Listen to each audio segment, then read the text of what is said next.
In just a few minutes, I'm going to invite two very dynamic individuals to come up to the stage and share their knowledge and a lot of their passion, too, for the swimming pool industry and what they've been doing with their wonderful company, Genesis, which is a platinum sponsor of our event.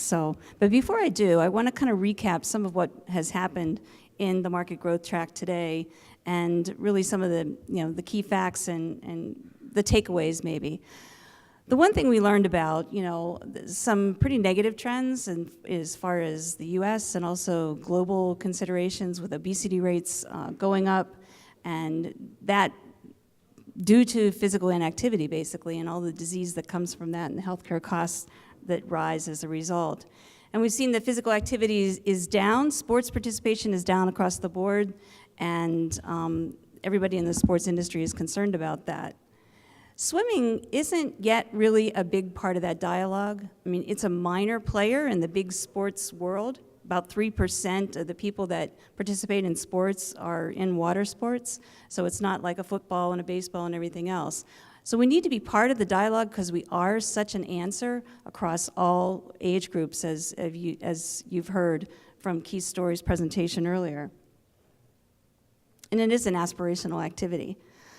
I talked also this morning about 10 years has passed since the residential pool industry was at its peak in 2005. And you can see the trend here on in-ground pools, and we haven't really recovered at all since the dramatic drop in 2008.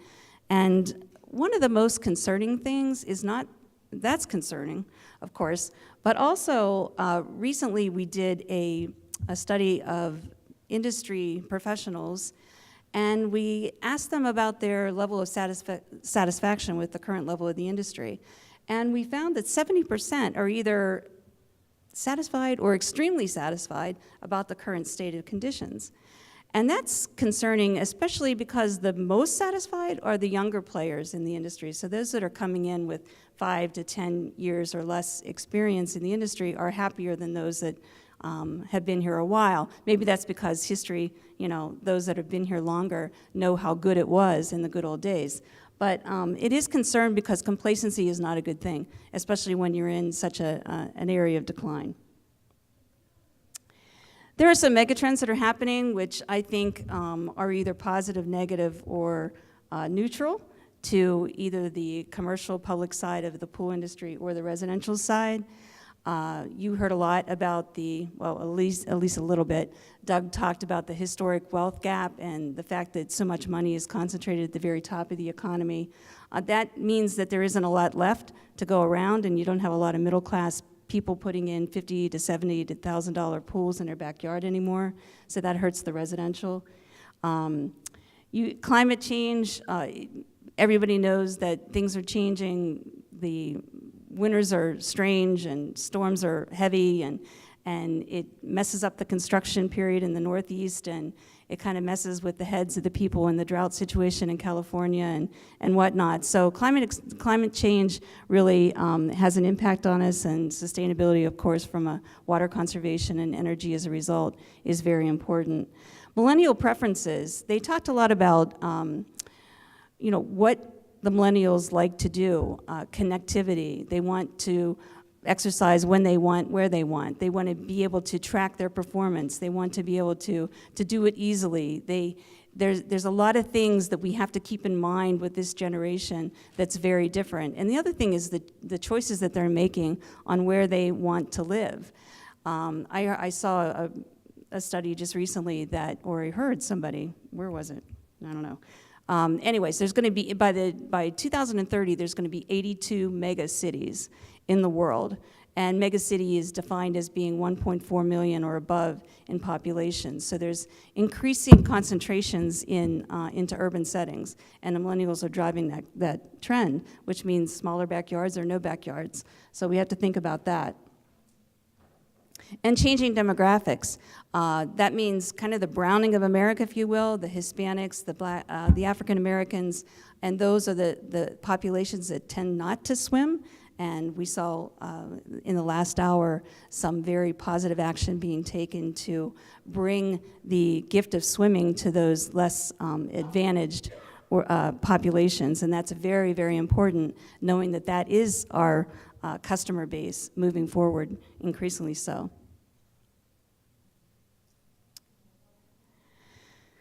The whole mantra of NSPF, keeping pools safer and keeping pools open, it really has the consumers in mind when it's talking about that. You can look at all the bad stuff on preventing contraction of the industry by reducing drowning, illness, all those bad fear, bad experiences with water, by concentrating on the things that make our industry fun, the family aspects, the health, the fitness, the social engagement, sustainability, craftsmanship, all the things that appeal to consumers today. And that is, by doing that, you are going to be erasing a lot of what's on the left-hand side of the ledger, because kids are going to know how to swim. They're going to know how to be safe. And in essence, by creating that whole family environment, we're going to be relevant to the families of today. And I think that is what Brian and Skip are going to bring to us today. And I'm very excited about hearing about their vision. They are visionaries. They have a great working model, and I don't want to talk so much about them, but really about Genesis, their corporation, which is, it has a mission to create the global sharing of industry knowledge in the pool and spa industry. And that's really important because it really brings best practices to everyone in the field who's willing to invest in their own business and also in the industry to learn more. Since 1998, Genesis has set the standard for quality educational programs, offering hundreds of venues and thousands, both international and domestic, for thousands of students. And they've created the Society of Watershape Designers and Platinum certification. In 2012, they created Genesis 3 University, which educates, certifies, and connects watershape professionals through coursework, projects, examinations, and continuing education in 3 primary disciplines: construction, design, and artistry. Brian and Skip, take the stage and tell us how the pool industry can bring beauty to the backyard, incorporate sustainability best practices, and enhance people's physical and mental health, making pools, in a word, relevant. Thank you. Thank you.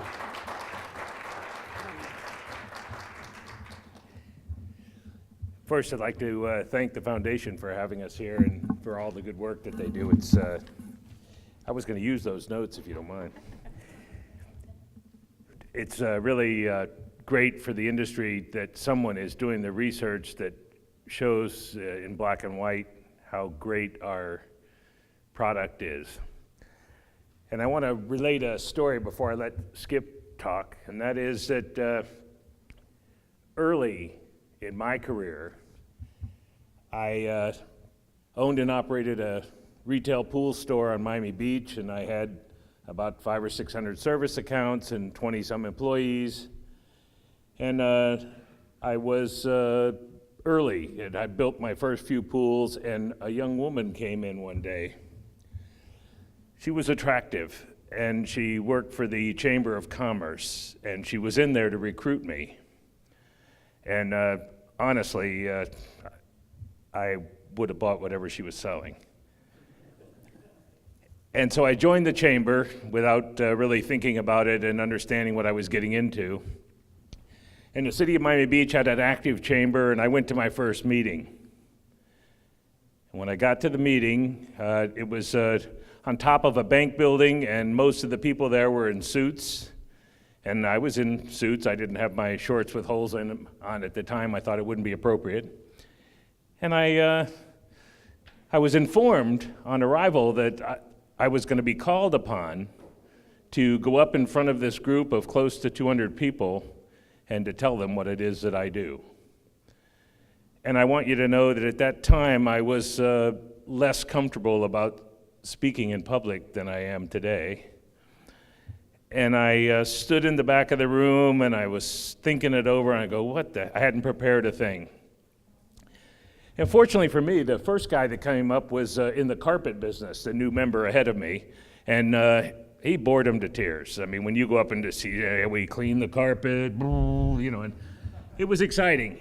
So he set the bar low. And as I'm walking up to the stage, one of the rare moments that occurs in one's life, I had an epiphany. I just started thinking of things as I'm walking up. And I got in front of everybody, and they introduced me. And I stood there and I said, what I do is I help people relax at home. And people looked at me, and I said, I provide beautiful, tranquil environments that are close by when you need or want them. I create oral and tactile sensations. Sounds a little naughty. I cool people when they're warm. I bring families and friends together. I promote exercise and well-being. I warm people when they're cold. I create visual artwork that can excite people, and it changes the way people feel. I remove aches and pains. I help extend people's lives and make them happier and healthier during those lives. I'm an artist working in the medium water, and I'm in the pool industry. And I got a standing ovation, and I got 3 solid leads out of the group of bankers that were there. And it dawned on me then that the power of our product is so great and I hadn't really thought about it that way because we're all caught up in our day-to-day, and I hadn't really sat down and said, really, we've got something. And what if our industry suddenly realized that we have the fountain of youth wrapped splendidly in an aesthetically appreciative environment? What if we realized how great our product is and we started to promote it that way? Just think about the people that would benefit and flock to us, and I think that the foundation is laying the base for that. And in Genesis, we've had the great experience of being able to travel and see other parts of the world and see how they treat the same product that we sell, particularly the European market. And they have a theme of wellness. When they have their show, it's about wellness, and Skip is going to tell you all about that right now. Skip?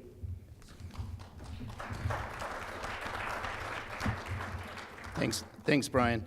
I do have to tell you that I'm humbled to be able to come in after I hear the fellow with the Angel program and know that we're fortunate enough to be able to sponsor the foundation, which is doing such great work, and I am truly humbled to be able to participate. Thank you. We're blessed. We get a chance to travel. We get a chance to eat good food and drink good wine and socialize. And Brian's my best friend. I get to be in business with him. Pretty hard to beat that. But one of the things we found when we've traveled is, and he mentioned Europe in particular, we've given schools in Bali and Australia and a lot of other places. But to be able to go to the home of design, when you give a program in Verona, Italy, you're on hallowed ground as far as the design world's concerned. When you go to Germany and they're asking you for design information, you're giving classes through NATO interpreters, that's hallowed ground. That's a special thing to be able to participate with those folks.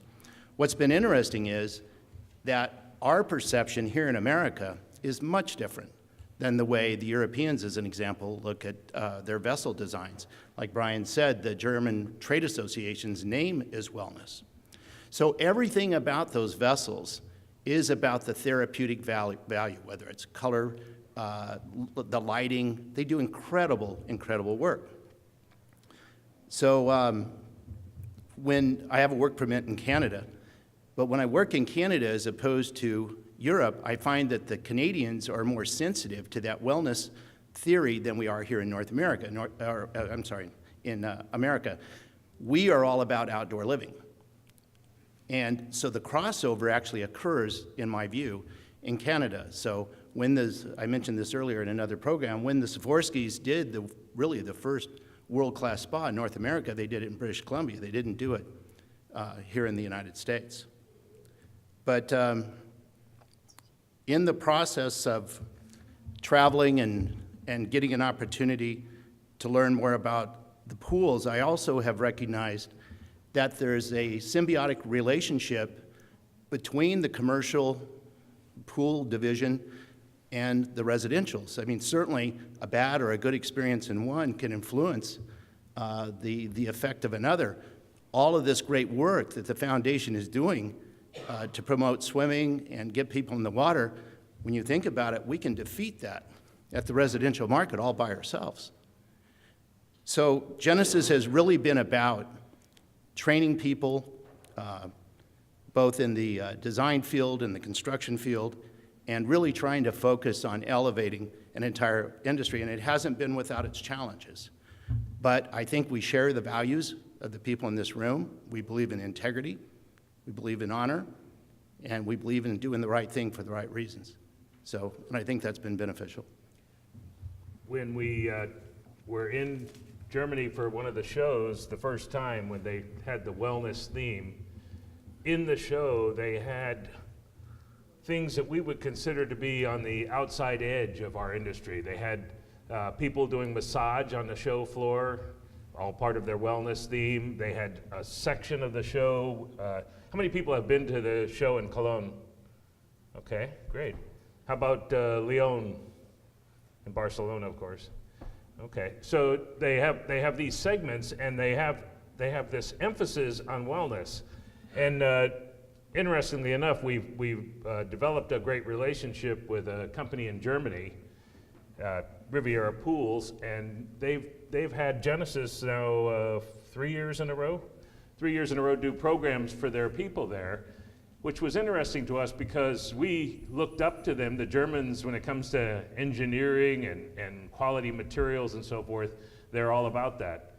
And we thought it was interesting that they wanted to talk with us, and particularly about design. And we went and met with the Germans the first time, and they said, no, we want you to talk about what you do, what they do in America. What we found, what came out of that is the whole theme of wellness is a different take on the same product that we sell every day. And Skip's right, I'm about backyard experience. I'm a sip and dipper, as they say. And a lot of people don't truly swim, regardless of whether we want them to or they should. We could talk about that, but the truth is that a lot of people don't get in their pool to swim for exercise. They go outside and sit around it, and it still enhances their life. But we have a totally different take on the very same product, and it's interesting and educational. And that's one of the goals that Genesis had from the beginning, was to be able to interact on a global level, to be able to share ideas across the ocean, to be able to sit down with people that have the same product and a different take and talk back and forth about what works and what doesn't work. And I think right now it's going to be crucial to our industry to continue that process and to continue the education. Because as an industry, the reason that we formed Genesis in the beginning was that we didn't have the opportunity for a formal, credible educational entity. Most of the programs, regardless of the fact that some of them had value, were given by people who had a product and they were talking about their product. So they were product presentations, thinly veiled as education. And we believe that as an industry, we can't continue to operate that way because other industries have greater educational programs. And so in order to compete, we need to get smarter. And today, if you're not running forward, you're dancing backwards. And I think that our future lies in this education. That's why I'm so interested in what the foundation is doing and taking that information and relaying it to my staff, and then having them relay it to our clients so that they make clients understand the value that they're getting is not just the hamburger roast that they're going to have out by the pool, but all the other aspects that come along with it. You know, one of the reasons I think we are primarily in the residential market, but periodically we'll get projects that are in the semi-public arena. And I think it's because of our residential sensitivities. In the past, I mean, the YMCA, I don't want to offend any YMCA people, but the YMCA is a functional vessel, and it serves a purpose, but it's not necessarily the best environment to socialize and hang around in. So when we get a contract, as an example, to do a design on a semi-public space, one of the conversations we'll have, and by the way, these are the same tenants we talk about in Genesis, our conversation right now is about 65 decibels. His is higher, but on an average, it's about 65 decibels. So how often do you go into a backyard where there's a contrived elevation chain, a pile of rocks with water squirting out of the top, pounding the pool down below? You can't even stand to sit next to it. You can't even hardly think. And one of the design tenets for pools is reflectivity. It's not my idea. That's a 3,000-year-old design theme. So if we don't even understand the basics of the acoustics and the reflective qualities, then we're defeating our own product by design. I know that years ago, I was called by Better Homes and Gardens. They wanted to do a profile on us, and they asked some questions, and we were going back and forth about, where we were going to do the interview. So we settled. The writer was in New York, and we settled on California. I was going to be home for a couple of weeks. So she walks into the backyard, and she goes, I've never seen anything quite like this before. I said, well, I gave you the option. You could have seen 3 of mine in the Hamptons. It looks pretty much like this. I could have saved you the trip. And she goes, well, she pulls out her notes. And by the way, the picture of the pool I'm talking about is the one with the sunset out here in the lobby. That's my backyard. So she started asking her standard questions. How often do you use your pool? I said, every day when I'm home. And she goes, really? She goes, it's January. I said, I know that. She goes, what's the temperature of the pool? I said, 56. And she goes, you go swimming in a 56-degree pool? You didn't ask me if I went swimming. You asked me if I used my pool. And she goes, well, how is that different? And I said, well, aren't you looking at it? Isn't that what you said when you walked in? Because we were fixated on the design themes of reflectivity, of audible qualities, of fire, food, and water. Those are, in fact, the elements that drive people to a space. Has anybody ever deconstructed why people go to a destination?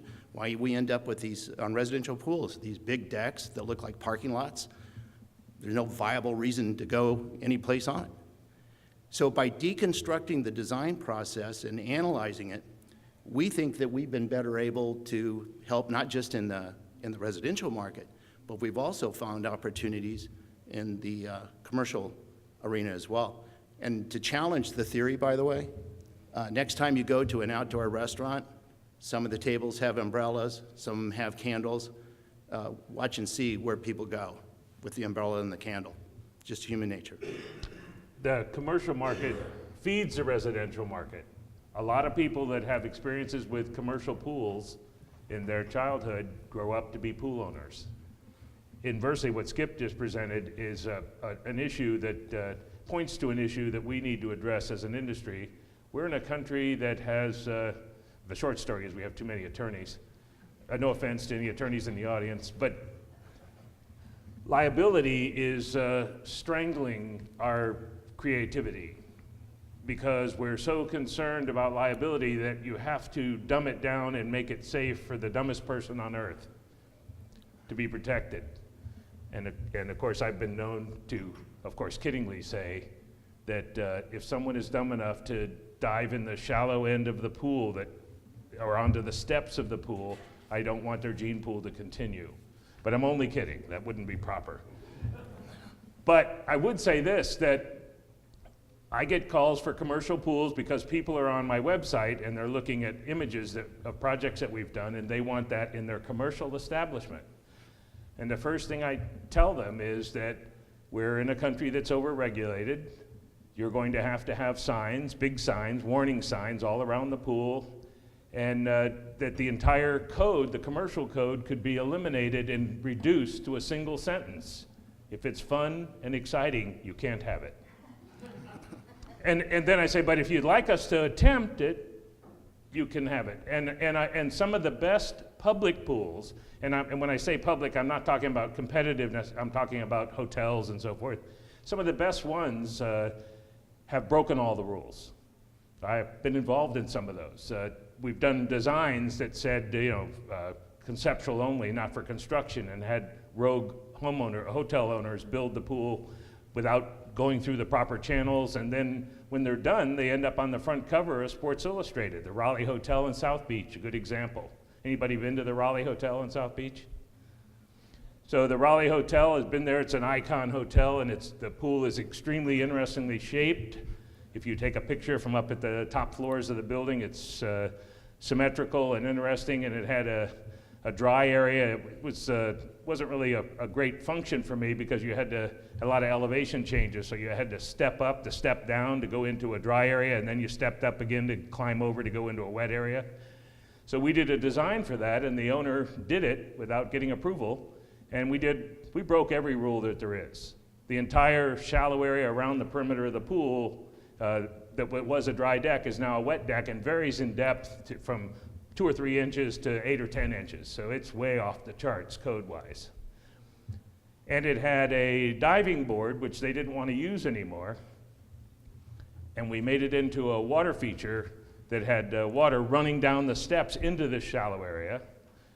And they opened up, and they came after me once. The licensing bureau and the health department came after me and said, you designed this pool, and we're going to take your license away. And I informed them I brought the plan. Fortunately, the plan said not for construction, conceptual only, and the owner had built it, no permits. And then the pool started appearing. It was on the front cover of Sports Illustrated swimsuit edition.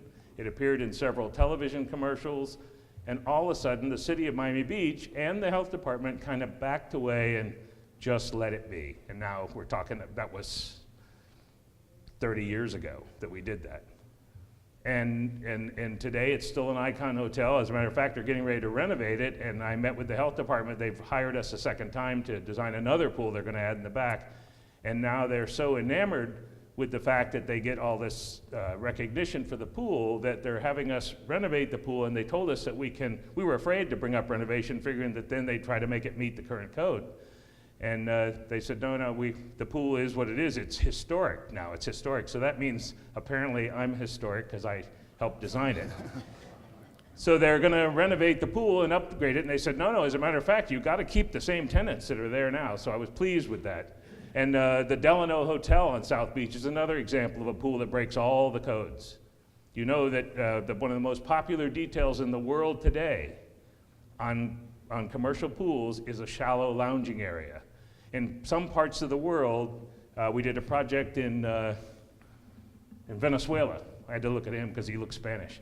We did this project in Venezuela, and all of the lounge chairs, every single lounge chair on that property is in the pool. They're all in 6 to 8 inches of water, and now think about this, all you health department code people, they serve food and drinks in the pool. Now they don't serve it in glass, they're not crazy, but they serve food and drinks in the pool. They have service and they walk around in the pool, and you know that's against the rules. It's supposed to be 50 feet away from the pool. So the point in saying all that is that, without getting political, although it's going to sound that way, we need less regulation. Because we're actually losing out to third world countries because they have less regulation. So people today have access to the internet, they have access to a lot of information, and they look and they see a hotel pool. We stayed at the Four Seasons Jimbaran Bay in Bali, and it had a 2-level pool with a vanishing edge, and on the other side of the vanishing edge, it dropped 35 feet into a pool down below. And it's spectacular. And granted, if you climbed up on top of that wall, you could fall 35 feet, and I don't think it would be healthy. But they don't seem to care, and as far as I know, no one's fallen, and people see that, and then they want that. And so what are they going to do? Where are tourists going to go if they can have something really cool, or they have to have something with big signs that say, don't be stupid, everywhere they look? So I think that's an issue that we need to address. We also see that taking some of the aesthetics of residential and applying them to commercial has a lot of merit. Inversely, we see the other direction. There's a lot of early experience that carries over, and people remember that. And the first question we ask new clients is, have you had a pool before?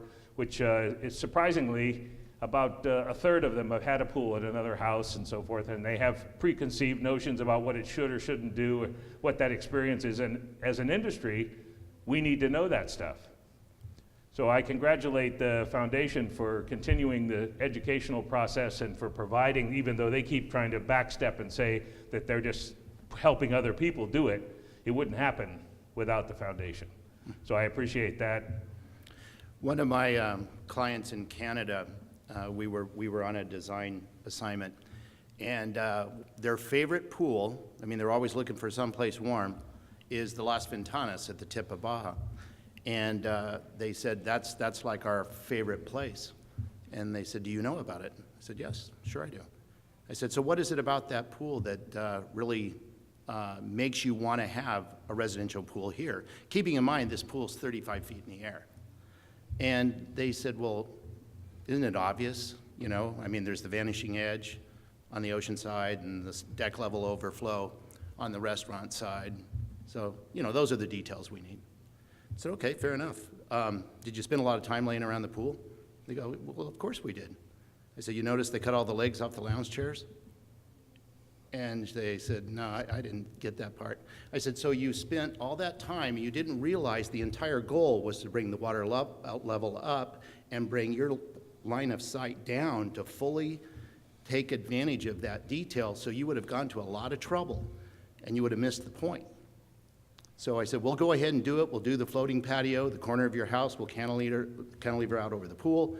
We'll uplight that corner, but remember, cut the legs off the lounge chairs. So there's a picture on my website if you see it. It's got the, got the legs cut off so that they'll be closer to that plane of water.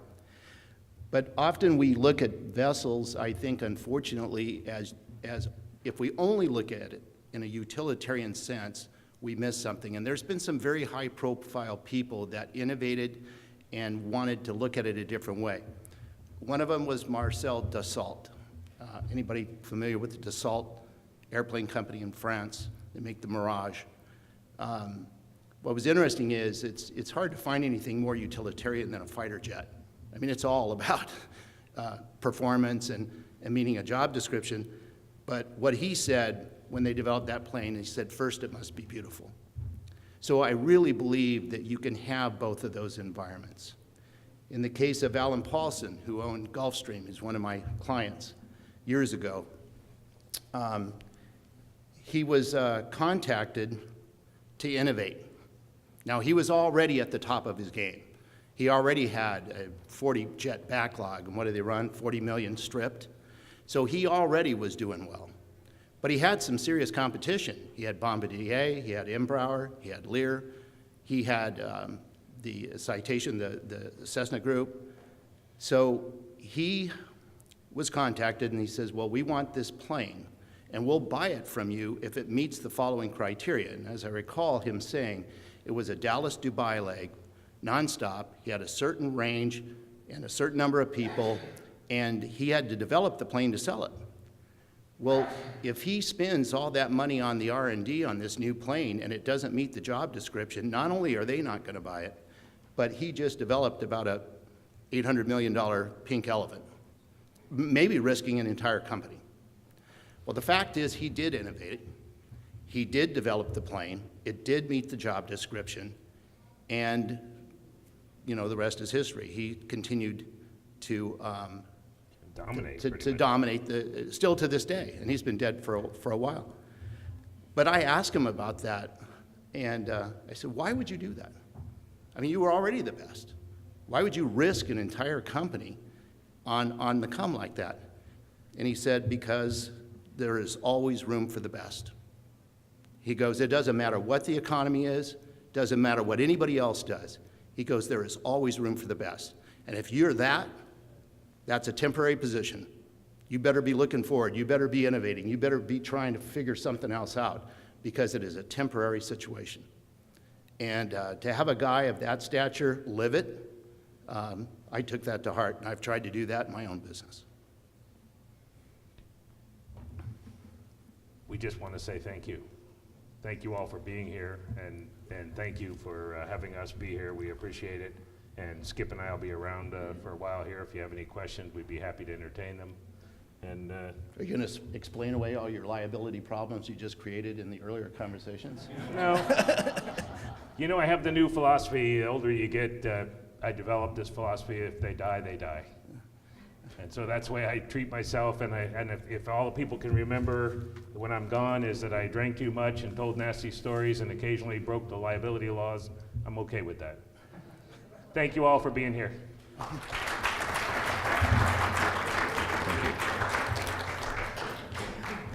Does anybody have any questions of Brian and Skip before they leave the stage? No? You know what, I'd like to add something more, and just real quickly. We didn't touch on what really the Germans came actually to California and took a tour, because they were so enamored with this concept of reflectivity. So they went out to one of our projects, which we had completely focused on this reflectivity issue. There isn't a ripple on this pool, and it's filtering on the vanishing edge cycle at about 400 gallons a minute, but you can't see it. He walks out, he takes a look at the pool, and he goes, this is unclean, in his broken English. And my manager was with him. He goes, what do you mean it's unclean? He goes, it's not moving. It needs to move. He said, well, we specifically tried to avoid moving. You know, we wanted it to, and he goes, and I can't hear it. I can't hear anything. So they actually had to take him down to the equipment room, to the surge tank, to prove to him that that pool was in fact overflowing, it was in fact filtering, show him the flow meters. Bruce Dunn actually built that project. And so he says, oh, I get it now. Just because it doesn't move, just because doesn't necessarily mean that it's unclean. So we gave the audible quality wellness, our version of wellness in Germany, and in the middle of the presentation, he saw the picture of that pool come up, and he jumps up and he starts talking to these people, and the interpreter gives me headphones so I can listen what he's saying, and he said it better than me. He said, you know what? There's nothing wrong with wellness, but we got it wrong. This thing can actually be really, really clean, and you don't have to see it. You don't have to hear it. You know, what about, and the Swiss guys in the front row, the minute I mentioned the conversation at 65 decibels, they all got their phones out, and they held them up to prove whether or not it was true or not. And there is an opportunity to share, but I think it's fascinating. A lot of our background is obviously European, and they look at it so different than we do. It was just fascinating. Sorry, I just wanted to add that.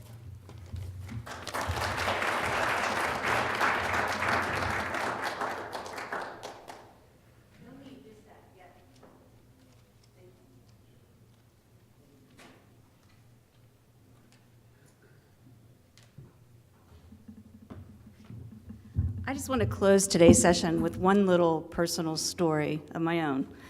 And I shared this with Scott Hunsiger just a few minutes ago out in the hallway. But 26 years ago, a friend of mine asked me, if you had your perfect job, what would you want it to be? What would you want to do in this life?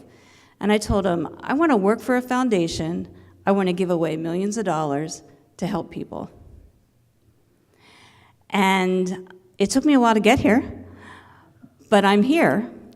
And the funny thing and the ironic thing about it is the friend who had asked me that his name is Rick Caro, and he founded the International Health, Sports, and Racket Club, or whatever it is, IRSA Association. And so he was in the industry that I eventually became part of, and now with the foundation. So I just had to, it's kind of, you know, a closed circle on how things happen, so it's really funny. But we are in a position, the foundation is in a position of giving away millions of dollars, and that's what we want to do, to grow the industry and to strengthen our industry and to help people live healthier lives through aquatics. And we, at the foundation, are willing to partner with anyone who shares our vision of keeping pools safer and keeping pools open. So I thank you for being part of this market growth track. There's a lot of work to do. There's a lot of opportunity for us. There's a lot of passion in this industry, and we can corral that to good for the mankind and for our industry as well. So thank you so much.